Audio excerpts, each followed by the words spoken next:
going to talk a little bit about the rhythm of staccato in the 5 rhythms and the theme of intention. So in the 5 rhythms, there are 5 rhythms. They are flowing, staccato, chaos, lyrical, and stillness.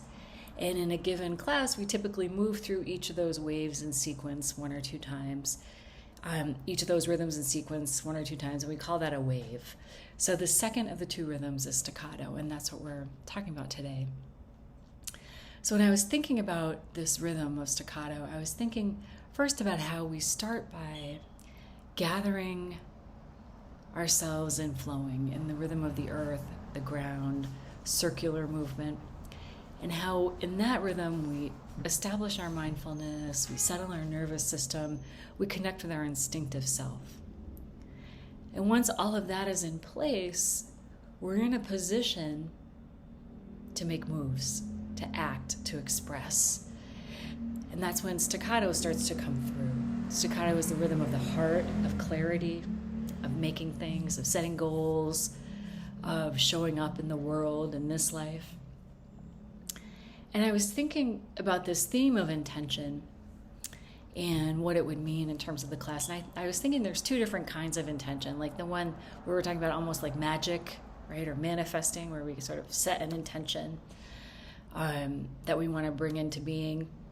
And then I was thinking about our intentions like in day-to-day life, mundane life, even in how we come into partnership or come into collaboration or come into an interaction with a person. And once I sat with that and thought about it a little bit, I realized that they're actually not different at all. They're actually very, very much the same. So intention, what we bring to each situation can be really clear, right? That's kind of pure staccato when it's clear and direct, clarified. But most of the time, a lot of the time, there are different layers of intention, right? So we might have one main intention, but there might be other intentions at play at the same time. There might even be hidden intentions. And so an example I was thinking of is giving advice, something I've worked with in my own experience. So when I'm giving advice to someone, I might even be a good friend who asked for advice. And, maybe my main intention is to help my friend, to try to meet their need, right? But there might be other intentions at play. For example, it might be that they're in a difficult place. And for me, being with them while they're in that difficult place means I have to deal with my difficult feelings. And so maybe by giving them advice, I'm kind of trying to rush them out of that state that they're in, trying to fix them or get it to move along so I can feel better. That could be one of my intentions, to push away that discomfort in giving advice. I might also be trying to, on some level, prove that I'm better or more knowing or more savvy or something different than what their experience is right now. An intention that is very, very often at play underneath many of our interactions is the intention to try to prove that we're separate somehow, to constantly try to make someone else as on some level an other, right?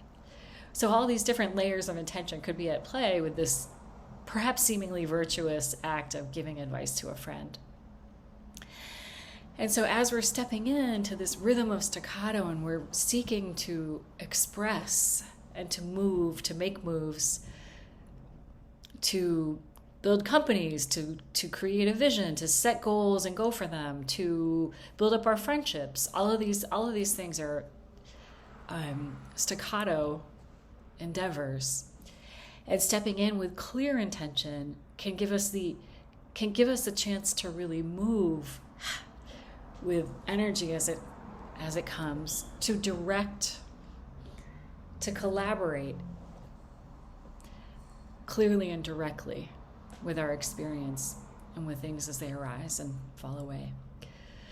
So that's what I was thinking of. And as we settle deeply into partnership, or as we sink deeply into partnership in the rest of the class tonight, we will really be thinking about, when we step in, what are our intentions?